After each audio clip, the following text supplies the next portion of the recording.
We have a couple of characters we must consider as we end part two. There are many rabbit holes we could go down, but it is necessary to limit our visage so we can understand the whole of this book. And understanding the whole requires that we take stock of two characters that we have discussed previously, Stepan Tropinovich and his son, the chief revolutionary, Pyotr Stepanovich. Stephen changes over the course of the book. He begins as the town's chief liberal, and he ends up alienated from the town and, spoiler alert, converting to Christianity on his deathbed. Pyotr is the rock of the book, the unchanging, unyielding revolutionary, and thereby he shows us the nature of the revolutionary. Stepan converts in part 3. Pyotr completes his revolutionary action in part 3. In this video, we consider the spiritual strength that Stepan shows and the threat of Pyotr ambitions. First, Stepan. Stepan has done nothing great in his life, yet he thinks he has greatness in his soul. He thinks of himself as a scientist, but no science has proceeded from him.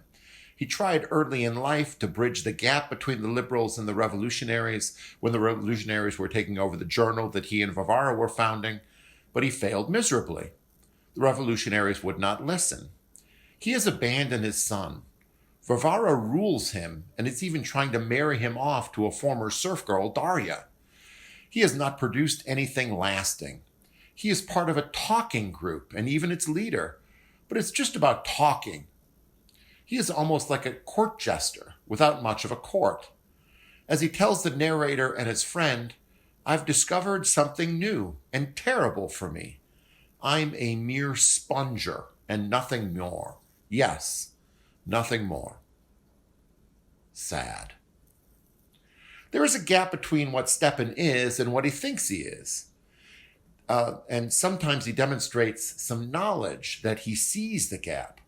The question for him is whether he can rise to his own conception of himself, whether he is capable of any kind of self-respect, manly independence, or civic virtue. He demonstrates strength in part 2, and there are several episodes of this. The first time we see Stepan in part 2 is in chapter 4, All in Expectation, section 2.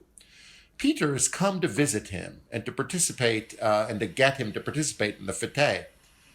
Pyotr calls his father a sponger and a lackey. He calls him lazy and depraved.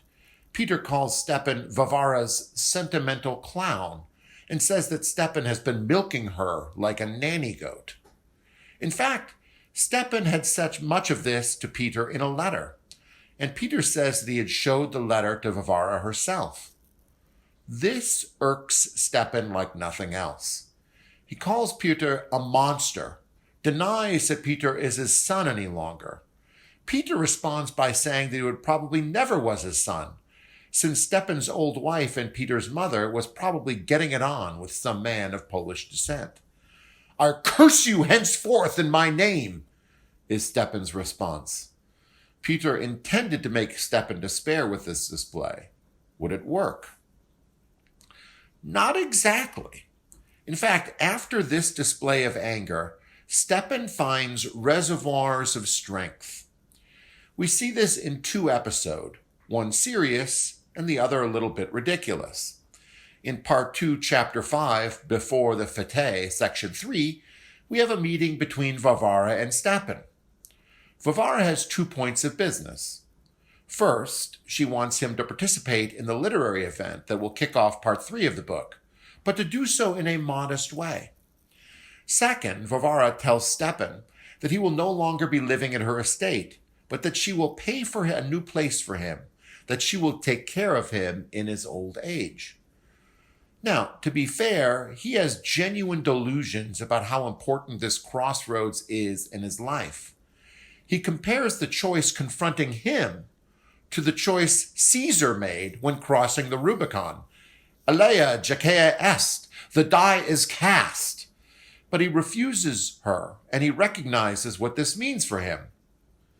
Whether I emerge defeated or victorious, that same evening I shall take my bag, my beggar's bag, leave all my belongings, all your presents, all pensions and promises of boons to come, and go off on foot to the end my life as a merchant's tutor, or to die of hunger somewhere in a ditch.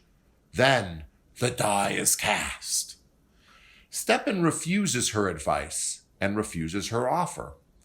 This is what happens when Stepan crosses his own personal Rubicon. The moment he has to show that he has some self-respect and assert some manly independence from Varvara. He crosses his own Rubicon, and self-respect lies on the other side. He exercises that self-respect somewhat ridiculously in the last chapter of Part 2. Some context. Our liberal governor, von Lemke, has given his subordinate the green light to try to figure out what is brewing in his town as far as revolutionary action is concerned. The subordinate thinks that Stepan is the revolutionary's leader and that Pyotr is Stepan's chief lieutenant. We readers know that that is not true, but the political authorities act on that assumption. They then spy on Stepan. And in Chapter 9, Part 2, Stepan Tropinovich perquisitioned, officials had come to Stepan's house and taken papers and carted them off in a wheelbarrow. Finally, someone recognized the importance of Stepan, or so he thinks. He had an unquestionably triumphant air about him. He was important enough to be spied upon. He determines that he is going to march down to City Hall and tell the governor to respect his rights as a citizen and to demand an explanation. Now he compares himself, it seems, to Socrates. He writes a letter to the governor. I am a citizen and a human being, not a chip of wood. I have my rights. I want my rights. It is pitiful, I grant, and funny too. Stepan seems to genuinely think that he deserves to be investigated because he is on the cutting edge, when in reality the progressive world has passed him by long ago. On his way to City Hall, an adventure occurred which gave Stepan Tropinovich an even greater shock and finally determined his course, so that I confess I never expected as much pluck from our old friend as he suddenly showed that morning, as the narrator says. That was the morning of the big literary fete. It seems that Stepan finally came to realize what was going on and would try to put a stop to it. His initial trek to City Hall was motivated by a ridiculous error, but once he discovered the error and recognized what revolution was afoot, he tried to stop it. Again. Just as he did when the revolutionaries were taking over the journal. That would be the aim of his speech, he determined. So Stepan rises to the occasion. He shows self-respect in saying no to Varvara, and he tries to put an end to some of the public disorder in a genuine act of civil public spiritedness at the fete. The fact that each of these things ends in humiliation prepares the ground for his conversion. Now let us turn to Pyotr. What does Pyotr want? Dostoevsky seems ambiguous on this question. Sometimes Pyotr's ambitions seem to be mostly political, but other times they seem to be personal vendettas. Let's start with the political and move to the personal. Stepan's political ambitions are first revolution and second rule. Pytor's political ambitions are first revolution and second rule. By revolution, he means shaking the foundation and undermining the confidence of the old order. He can direct sacrilege or mock liberals and bring them to despair. He can use them. Many of the intellectuals can be used too, since they are interested in abolishing this or that, the alphabet, Russian territory, the family, private property, and so on. The old order must be exposed as oppressive. It oppresses students. It oppresses workers. And all of this leads up to trying to shake the confidence that the old order can deliver on the basic goods of government, providing security to its people. When he gets all the people that he wants to meet at Virginsky's house to agree that it is full steam ahead over the swamp, he has gotten their assent for such a revolution, for such a shaking. we have seen that he is interested also in establishing rule. This is why he has sought to recruit Stravogin as the new czar. He needs Stravogin to be a figurehead of the new order, someone that the people will look up to and admire. Precisely what Stravogin will do at the head of this new order is not clear, but Pyotr has given it some thought, and the new order will need a political figure that is not implicated in the revolution, but emerges from the people as a new kind of leader. This all seems to presume that what is happening in our one-horse town is happening all over Russia, that a genuine countrywide revolution is happening. That is what the people in our one-horse town think. But is it happening throughout Russia? Then there are some other facts that make us think that Pyotr's ambitions are more personal.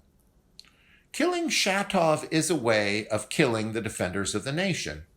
That is a political reason for killing Shatov. Killing Shatov because Shatov had given him a personal slight, that is a personal vendetta. Furthermore, there does not seem to be a revolutionary cell all over Russia. This is something Pyotr has gotten people to believe and is traded in on that fact, but it doesn't seem to be true. This does not promise countrywide revolution. Maybe Pyotr just wants to be the old boy who's come home to destroy his town. He could have both political and personal ambitions. Pyotr's main goals seem political, and the revolution will just provide some cover for him to settle a few old scores. That is an important thing to recognize. Revolutions are times when laws are nearly suspended, and when laws are nearly suspended, tribalism and vendettas can take over. I have been foreshadowing a lot of this stuff that is going to happen in part 3. This is where the revolution is executed, and it is time that we turn to that massive action.